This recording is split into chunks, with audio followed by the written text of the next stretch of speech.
할렐루야. 하나님 영광 받으신 줄 믿습니다. 오늘 복되고 거룩한 주일에 주님 앞에 영과 진리로 예배하는 여러분들에게 하나님이 하늘문을 활짝 여시고 놀라운 은혜와 복과 평강이 여러분의 일터와 삶 속에 충만할 수 있기를 축복합니다. 오늘 함께 은혜 받고자 하는 말씀의 제목이 지금은 들었던 돌을 내려놓을 때라는 제목으로 함께 은혜를 나누겠습니다.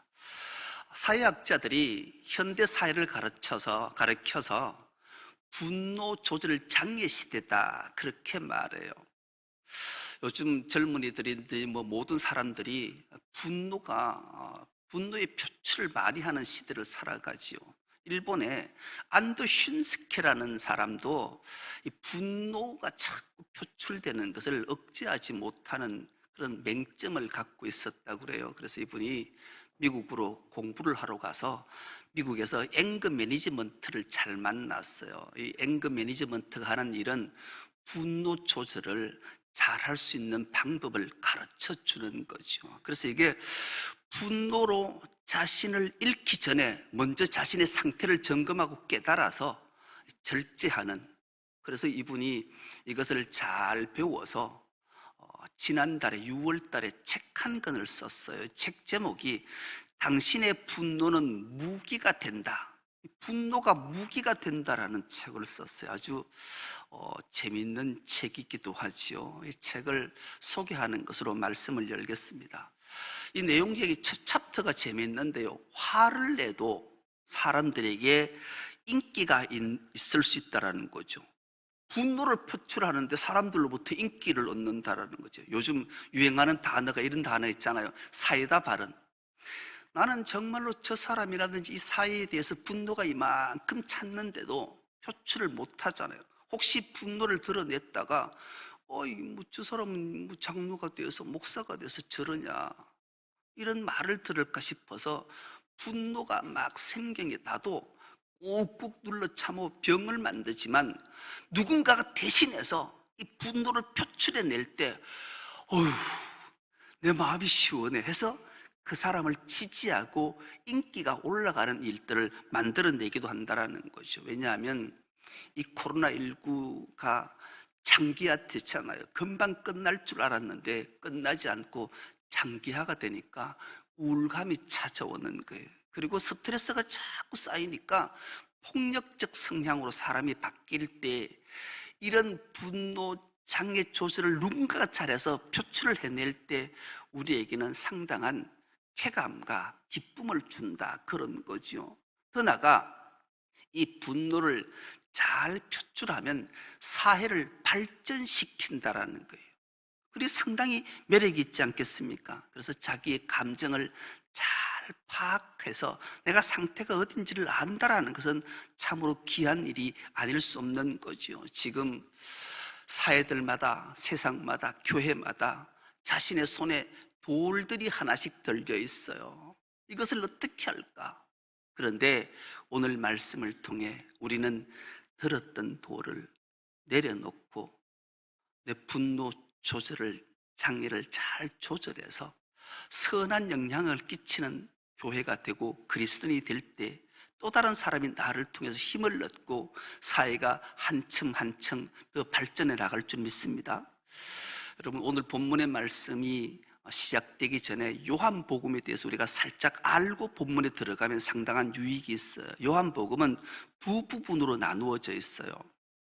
1장에서 10장까지는 예수 그리스도께서 왜 이 땅에 오실 수밖에 없었는가?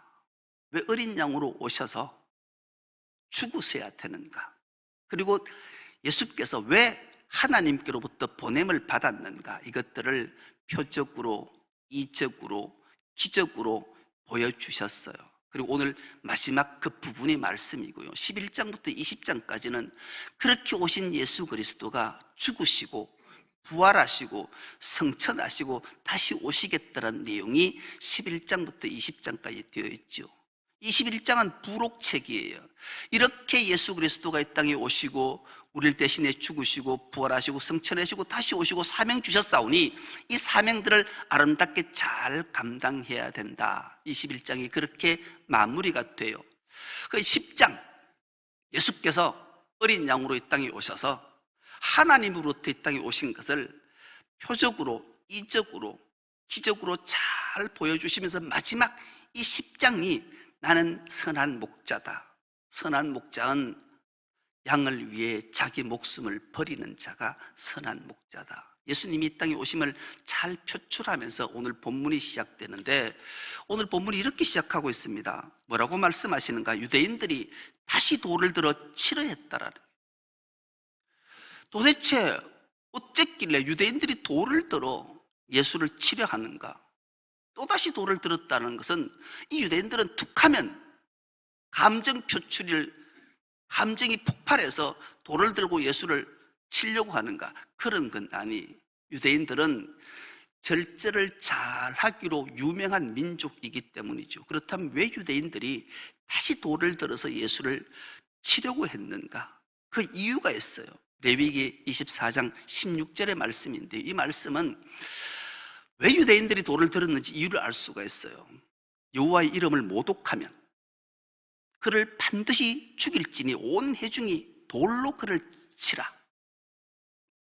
유대인들은 하나님의 계명 율법을 목숨보다 더 귀하게 여겼던 민족들이죠.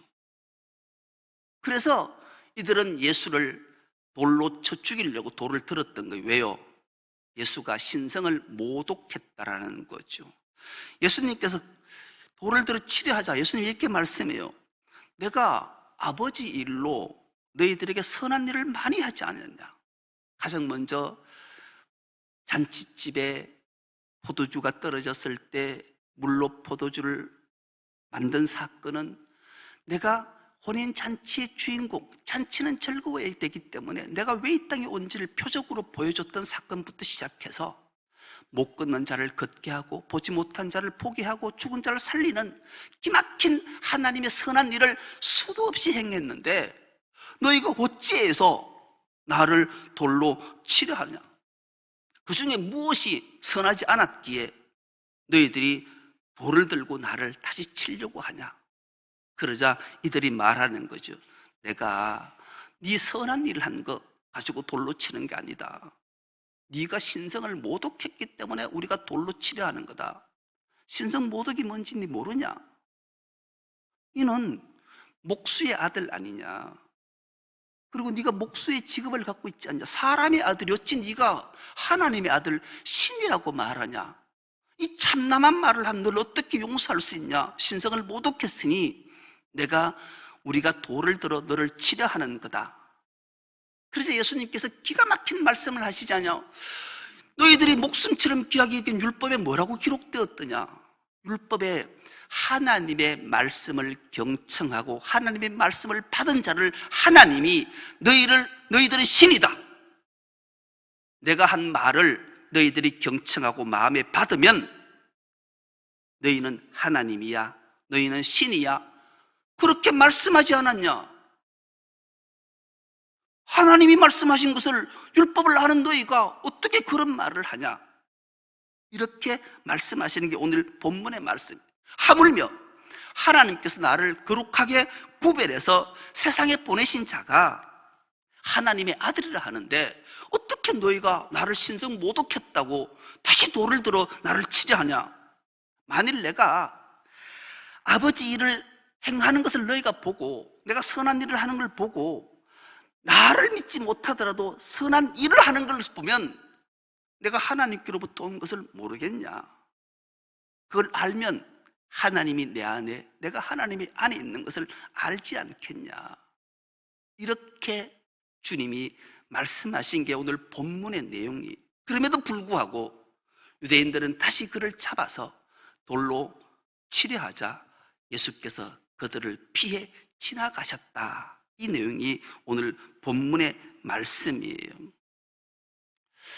도대체 왜 이들은 이런 행동을 할 수밖에 없었는가?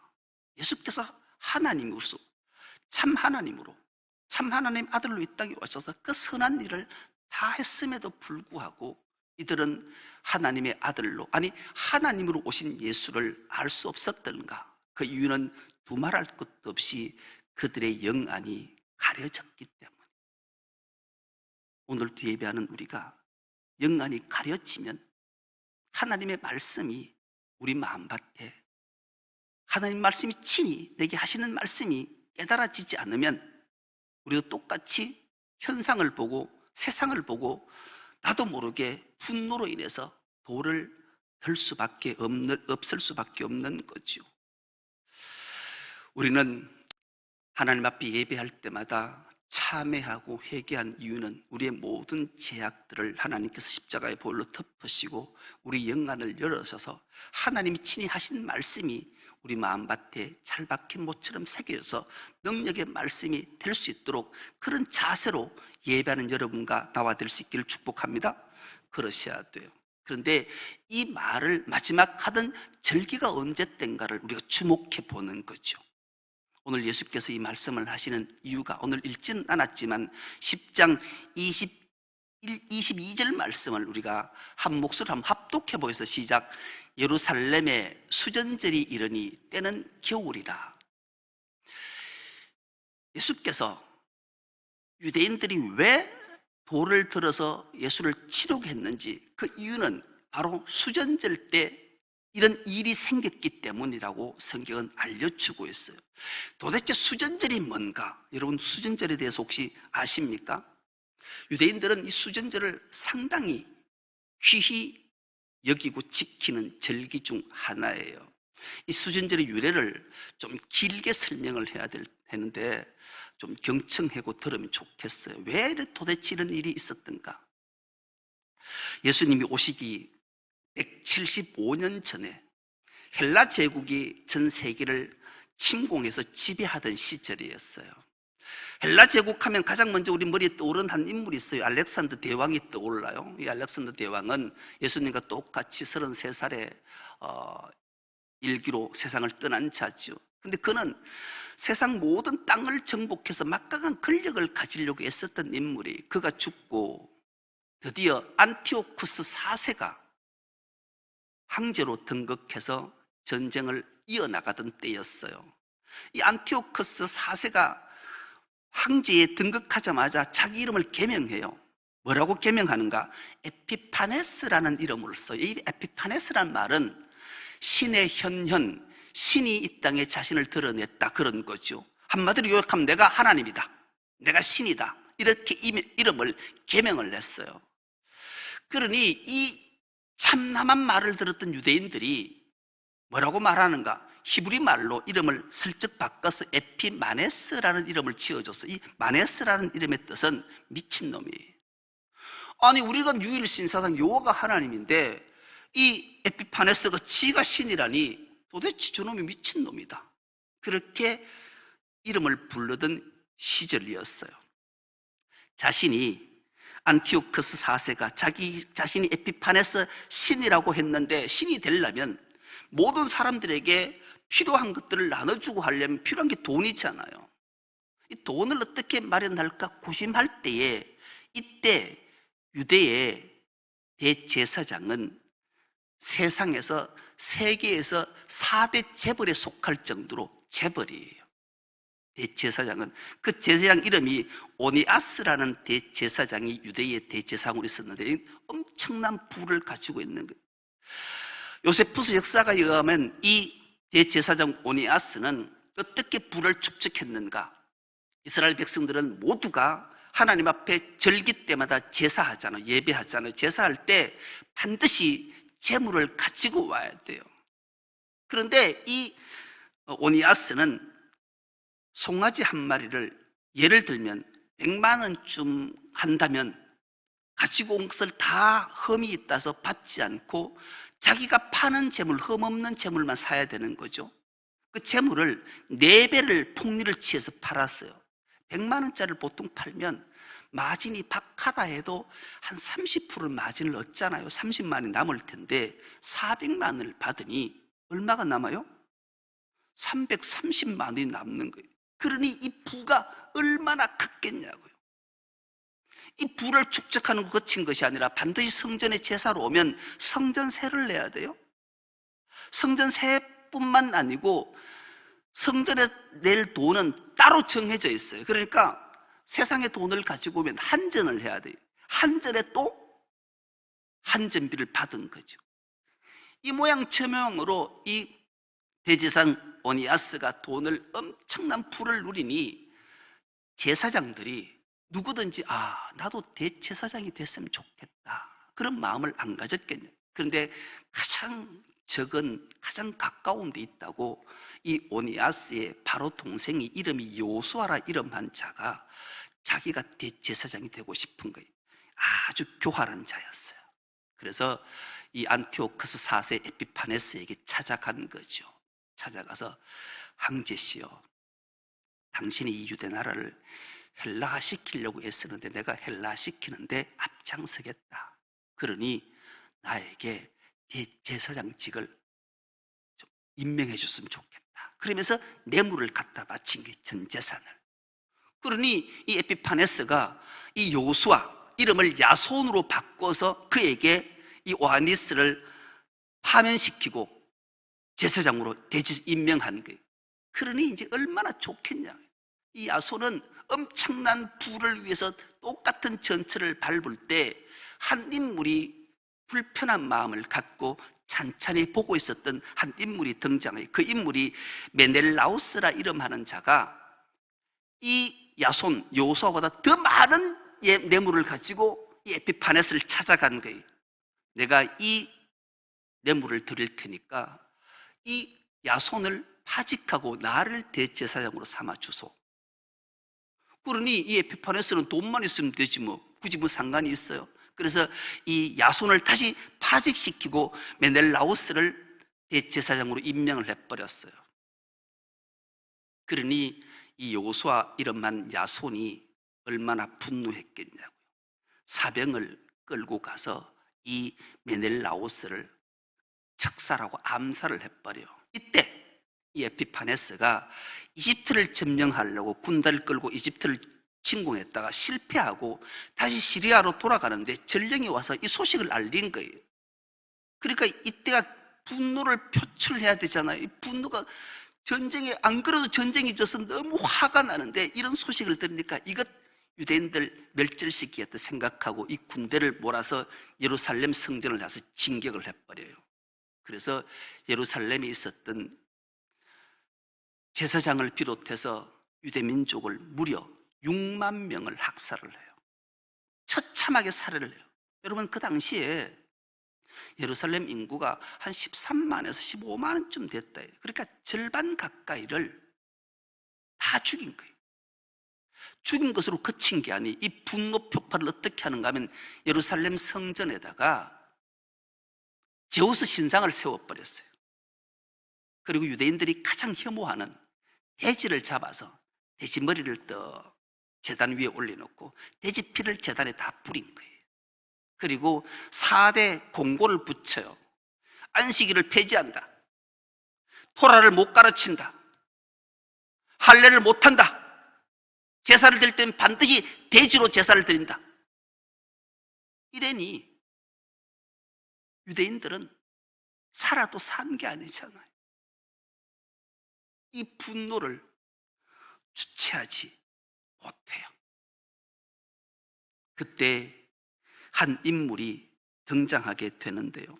예루살렘에서 서북쪽으로 가면 모데인 마을이라는 곳에 있는데 이 모데인의 가문의 족장이 하스모니안 가문의 마따디아가 있었어요. 이 마따디아가 의분을 분노를 일으켜요. 그리고 자기 아들 5명과 함께 혁명, 반란을 일으켜서 이 헬라 제국에 대적을 해요. 그러다가 이 마따디아가 죽고 난 다음에 5 아들 중에 맏아들인 유다가 봉기를 해서 수많은 백성들의 봉기에 동참을 하고 이 헬라 제국을 향해 예루살렘으로 진격을 해요.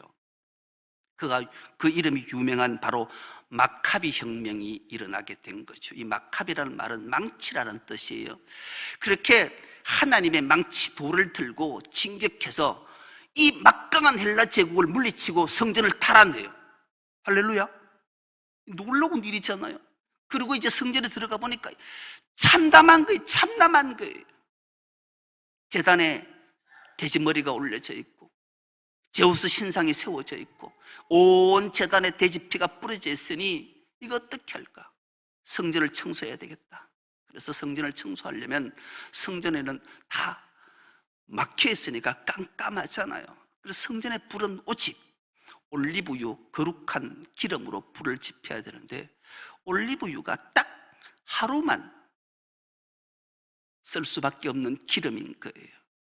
최소한 모든 사람이 다 동원해도 3일 정도는 청소해야 성전을 청소할 텐데 하루치 기름이 있어서 할 수 없이 이 하루치 기름을 가지고 성전에 불을 밝히고 청소를 하기 시작해요. 그런데 놀라운 기적이 일어난 거예요. 이 성전 불이 꺼지지 않는 거예요. 무려 8일 동안 성전을 환하게 밝힌 놀라운 기적들을 경험하게 된 거죠. 그래서 8일 만에 성전을 깨끗하게 청소하고 8일 만에 드디어 다시 하나님 앞에 이 성전을 봉헌하게 됐어요. 그래서 이 사건을 그들은 메노나 효과다 그렇게 말해요. 이 메노라는 말은 언제나 희망을 잃지 않고 참된 삶을 살아가는 것, 그런 뜻이죠. 이것이 히브리 말로 하누카라는 말 들어보셨죠? 이 하누카라는 말. 그래서 오늘 본문에 등장하는 히브리 말로 하누카가 우리나라 한글로 번역해서 수전절이 이렇게 탄생된 거예요. 그래서 유대인들은 지금도 이 수전절을 얼마나 귀하게 여기고 잔치로 여기는지 몰라요. 성탄절보다 오히려 이 수전절을 훨씬 더 귀히 여기는 거죠. 이 수전절은 성전을 참되게 다시 하나님께 봉헌합니다, 이런 의미와 어두웠던 성전을 다시 밝힙니다 라는 의미가 내포되어져 있는 게 수전절 한욱한 거예요. 이날에 예수께서 나는 선한 목자다, 내가 왜 이 땅에 어린 양으로 와서 하늘의 표적과 이적과 기적을 보였는지를 너희가 알아야 될 텐데 너희가 모르는 것 너무 가슴 아프다. 그 이유가 이런 것 때문이다, 이렇게 말씀하시면서 오늘 읽지는 않았지만 26절에서 30절 말씀을 우리가 한 목소리로 한번 합독해 보겠습니다. 시작. 너희가 내 양이 아님으로 믿지 아니하는, 띄워두세요. 이들이 왜 다시 돌을 들어서 예수를 치려 했는가? 그 이유를 주님이 말씀하시는 게 너희가 내 양이 아니기 때문에 나를 믿지 못하는 거야. 내가 하나님께로부터 거룩하게 구별돼서 와서 하늘 표적, 하늘 이적, 하늘 기적을 보였음에도 너희가 믿지 않고 분노해서 돌을 들고 나를 치라는 이유가 바로 여기야. 이것 알려주는 거예요.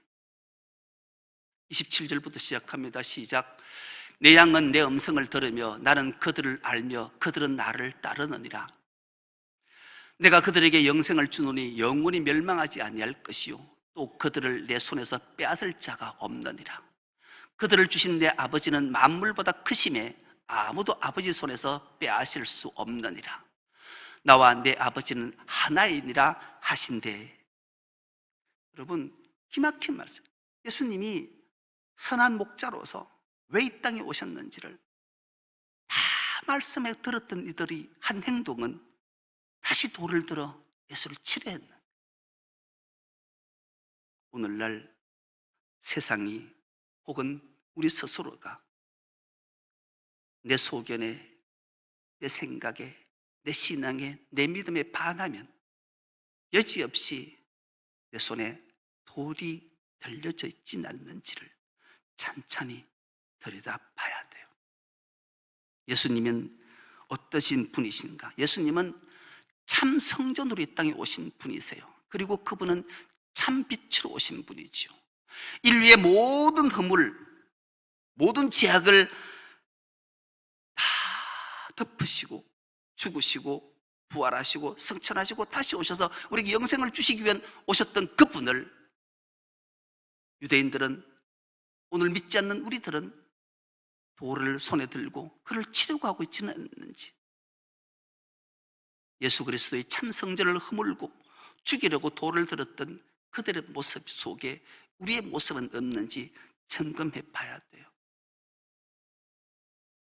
왜냐하면 예수께서 말씀하신 대로 너희가 내 양이 아니기 때문에 나를 믿지 않고 내 양은 내 음성을 듣고 내가 누구인지 주의를 한다라는 거예요.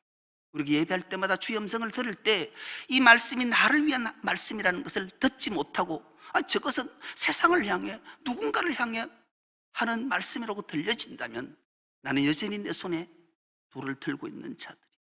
그러므로 지금은 우리가 들었던 돌을 내려놓을 때예요. 예수님이 이 땅에 오신 참 빛으로 오신 주님이 어떤 분이셨는지를 요한복음 1장 9절에서 11절은 이렇게 증언하고 있습니다.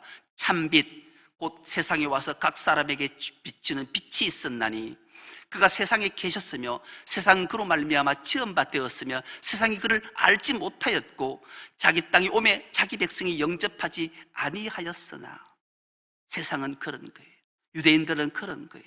그러나 오늘 그리스도인 된 우리는 어떤 자들인가? 12절입니다.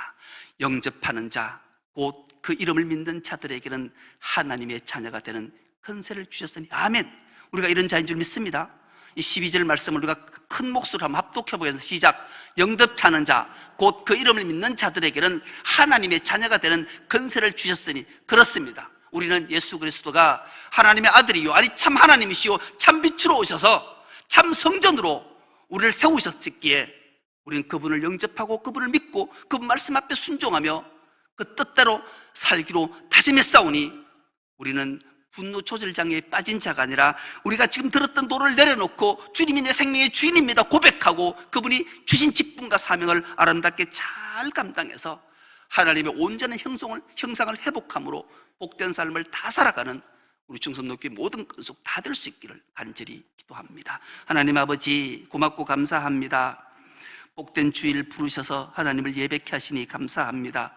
우리 모두 주님의 말씀 앞에 순종하며 참빛이요 참 성전이신 주님께서 우리를 성전 삼으시고 우리를 하나님의 형상을 회복하기를 원하셨사오매 회복된 형상으로 주님과 함께 영원토록 복된 삶을 다 누리는 우리 모두가 되게 하여 주옵소서. 감사드리오며 예수님의 이름으로 기도드리옵나이다.